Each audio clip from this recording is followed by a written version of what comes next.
Hello and welcome to the Passenger Seat Podcast, a podcast designed to fill your passenger seat with chat about classic cars, all recorded from my 1968 Morris Minor Peggy. I'm Becca, and today I'm going to tell you all about my weekend up north with the Women Drivers Social Club in Yorkshire.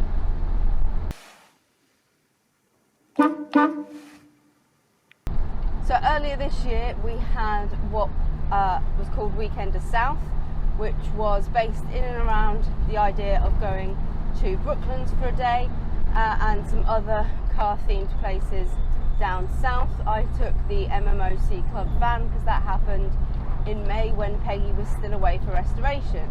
So this was my first WDSC event since Peggy's restoration. So another exciting opportunity to show Peggy off in all her glory to some of my friends. This was Weekender North. Last year we just had the one weekender, and the idea of these weekenders is that we might get some people to come a little bit further than they usually would, spend the whole weekend with everyone. But also if you're more local and you only want to pop along to one thing, then that option is there for you too. And I went with Yorkshire because it's kind of a nice part of the country for some driving, some really beautiful routes. There's some fantastic bits of automotive interest in the area that we went to, and it was just a nice location for us all to get together. We had stuff planned for the Saturday and Sunday of this weekender. The weekender previously had landed on a bank holiday, so we had 3 days, but this was just a 2-day trip. But a lot of us headed up on the Friday anyway, like myself, had the day of annual leave, stopped off for some breakfast on the way, and then kind of trucked our way all the way up to Yorkshire. The route that I think we'd usually go would include going a little bit further up the A1, but because there's a load of works on the A1 at the moment, we actually ended up coming off a little bit earlier and doing quite a scenic route through some towns and villages and across bridges and things like that were quite interesting. So it made for a nice drive, although once I got to about 40 minutes out, I had gone, I should probably fill up my car for the weekend and find a petrol station. Unfortunately, there was absolutely no petrol stations on our route from that point forward. So it meant that we ended up filling up the following day. But a really lovely drive there, and I was quite fortunate that we were in convoy, Jamie behind in the Modern, to bring up kind of some of the extra stuff that we had for the weekend, and also we had a wedding on the Monday, so had lots of things to kind of take up with us this weekend. So it made for a real nice driving convoy, and one of the things that we got diverted onto was a lovely little scenic route which I really enjoyed driving. We got to the campsite for about 3:30, and when we got there, Amanda had already been there all week. She'd been up the previous weekend for another event in Yorkshire and had decided to kind of set up camp on the campsite in preparation, and had a really nice peaceful week by the sounds of it. And Sophie and Hannah were also already there with both the Lexus of Shame, as they call it, and the MX-5, and getting themselves set up. So I had a little catch up with them and then sorted our camp out a little bit. Jamie had got well ahead and already basically put the tent up while I'd been chatting. So it was just then sorting out the last few little bits. And gradually more people started to arrive and park up and get camp set up. We had Claire Atkinson arrive with her tent box on top of her Fiat little minivan thing. Katie from Wrench and Wench in George, and a little tent that was designed to kind of act as a bit of a tailgate tent. And then Alex from both young members and the WDSC with her Saab and a tent, and Yale and Tash with to sleep in, and Vic and Patch.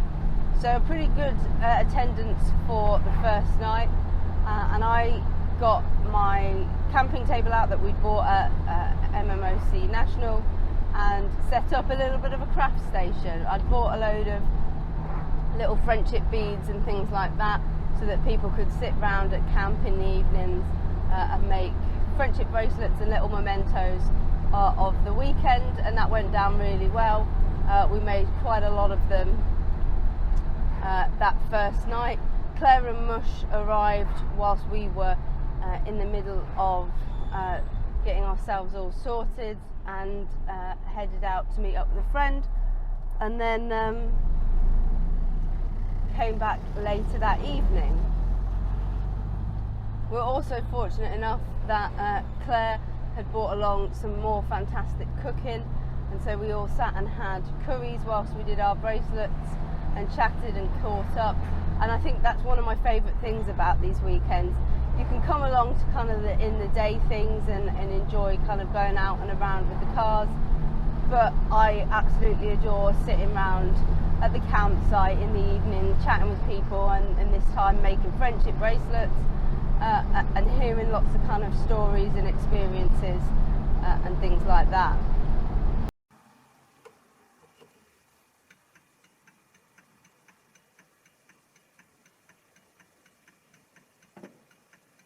On the Saturday, we headed off in convoy from our campsite to NY500, which is a beautiful little kind of biker and car cafe just outside of Pickering. Had some fantastic displays, some really cool bits and pieces on display to do with automotive, some great food, a great car park full of interesting stuff, which obviously we ended up contributing to, and we spent a good couple of hours there as well. Again, chatting, having a wander around, catching up. We were thinking about kind of heading off at about 1:30, but that was the point at which my sister arrived, and she had headed off quite early that morning, but had some little issues with her Hillman Californian, so she had kind of managed to get it to NY500, but needed some help with some of her carburetors stuff to be able to enjoy the rest of the weekend. So it was time for what seems to be the obligatory have a tinker on somebody's car at one of these weekends. All the toolboxes came out. There was mass toolbox comparisons and things like that in the car park before we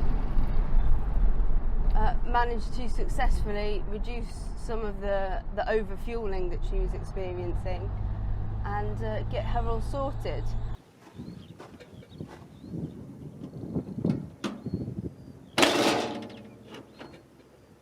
We then got ourselves ready to head out on a drive. The NY500 is great because if you get in contact with them and say that, or ask whilst you're there about being able to do a driving route, they have some fantastic routes that they have planned in the local area that can be anything from kind of an hour's drive to much longer, around all sorts of fascinating places in the local area. I'd been in contact with their events person and been looking into the options, and they'd recently come up with a lovely one that involved kind of going up and around some of the moors and past a waterfall and some really interesting routes. So it was one of the shorter ones on paper, but did end up being really quite fun and fascinating. We headed off from the NY500 at about 2:30, headed up towards Gothland and on from there. and enjoyed a really challenging but interesting route. It was, I think at some points, 33% inclines and declines. There were moments where we basically turned around and went back down the hill that we just climbed, but it was some absolutely stunning scenery and a real privilege to kind of do as a group and enjoy as a group, and also really thrilling to actually be able to do, because you see those sorts of signs when you're in a classic car and you go, oh, hopefully that's okay. And especially when I was at the front, if I messed it up, then it would make it tricky for everyone else behind me to get the momentum and things like that to carry on. And it's a testament to how much better Peggy is driving on this new engine that we put in last year, and how much better at driving I've got, that it went pretty well and there were no big issues. Even George, the Audi, who was an automatic, managed to get its gears around some of those huge hills and challenging kind of corners and things like that. There was a couple of moments where we were able to stop, take a breather and grab a group photo of the cars as they had traversed the moors, and there was nothing better than kind of looking in the rear view mirror and seeing everybody kind of trailing in behind as they travelled across the moors. Unfortunately, Mavis, the snail, the huge camper van built on a Defender base that Claire and Mush had, managed a fair bit of the route but struggled towards the end, so they ended up tailing off and heading off on a little separate adventure and meeting us back at the campsite later. But the routes start at NY500, finish at NY500, and luckily on the way to NY500 there is a petrol station, so we'd managed to all fill up with petrol and have a fantastic time going around all of those hills. We've been joined by Isabel and Josephine, the Morris Minor, on this day, which made for a real nice addition to the group. And my sister, having had all of the issues getting there and such a long drive there, had decided to kind of head straight onto the campsite after she'd grabbed something to eat and get herself all set up there for the evening. So a nice run that lasted us probably about an hour and a half, and then probably 2 hours by the time that we actually got back to the campsite from NY500 in Pickering.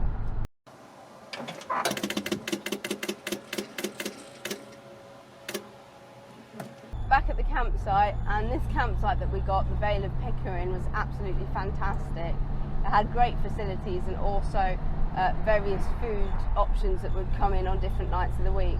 Saturday night was fish and chips, so once we were all parked up and sorted, we headed straight for the fish and chip van that was in the car park to get ourselves some dinner for the evening, before returning to sit round, have a chat, get to know each other a little bit better, because there was a couple of people that were on their first weekender or even their first WDSC event, and also some people that we hadn't spoken to really in a lot of depth since the last one. Again, the friendship beads and things came back out again, and some more friendship bracelets were made, and we enjoyed some great chats into the evening. For a lot of people, Sunday was pack away and head home time, and so we didn't plan to get off the campsite until about 11 o'clock to give people chance to pack everything away, get themselves sorted, and be ready for their trip home afterwards. We had a nice kind of plan for the day before then, but plenty of time to kind of get people sorted in the morning. We also, whilst we were on the campsite, arranged the cars into a bit of an interesting display in order to take a group photo. It took a little bit longer than I think I was expecting, because we didn't actually end up getting off the campsite until I think about 11:45 in the end, but it made for a really nice photo, and we were really lucky that Isabel had brought along this massive kind of selfie stick thing that meant that we could get a nice angle from above, which was a little bit different to some of our other group photos that we've had. The plan for Sunday was to do a big group drive out to Filey, along the front of Filey, back in towards Thornton le Dale, park up briefly in front of Matthewson's to get a photo of the cars outside the auction house, and then head into the car park there to spend the afternoon walking around the Thornton le Dale if you wanted, or you could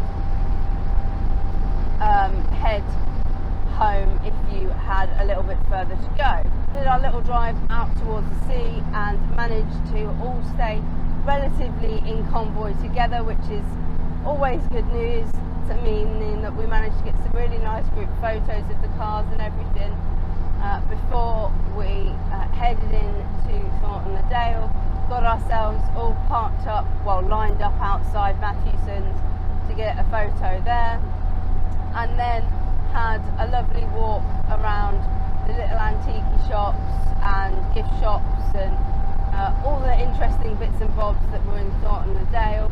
A walk around the kind of Matthewson's gift shop, and then some lunch, and started to think about people heading home. I think the large majority of people waited until about, I think it must have been about 4 o'clock-ish when the shops had closed before they embarked on their trips, but a few people had headed off a little earlier in order to get some more miles under their belts. We ended up with some fantastic bits of chocolate from the chocolate shop in Thornton le Dale, and also a lanyard from Matthewson's, which I'm going to cut up to make into a badge for Peggy's blanket. And a good all-round trip for the day, and then it was time to say goodbyes and let people head off. We obviously headed back to the campsite because we had another night on the campsite, but all in all it was a really lovely weekend that was a lot of fun, and really enjoyed our time with everyone. We had such a nice time sharing stories, working on my sister's car, making the friendship bracelets, driving round, and every drive that we went out on, the cars ended up in a different order, other than me at the front, Mavis at the back, and it meant that there was always something fascinating in my rear view mirror, which was always brilliant. Peggy did have a couple of issues after the oil change that I did last weekend. It basically looked like my oil ring had blown out, and when we took it out, it basically looked like it had blown out, so we had to replace that at one point, but she seems to be doing a lot better now, and I am probably going to have to cave and get one of the spin-on filters, because the filter holder that I've got on mine seems to be quite an unusual and particularly annoying one, and it's quite validating because I've always struggled to get the little gaskets up into it, and it seems like that's not entirely my fault, but it's quite validating because I've always struggled to get the gaskets up into the little holder, and it seems that's not entirely my fault, but something to do with the strange design of a gasket holder bit that I've got on my oil filter canister.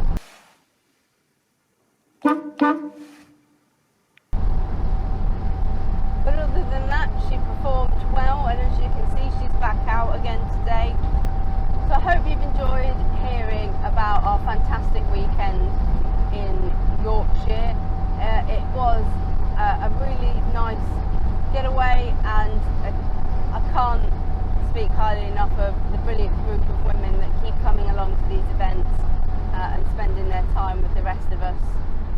And it's a shame because that almost wraps up a lot of the WDSC calendar for the year. We've got a stand at Rustable and we've got a stand at the NEC, but in terms of kind of gatherings with all of our cars and everything, it's a little bit minimal from now on. I'd love to hear what you've been up to in your classics over this beautiful sunny period in August, and in the meantime, drive safely and happy motoring.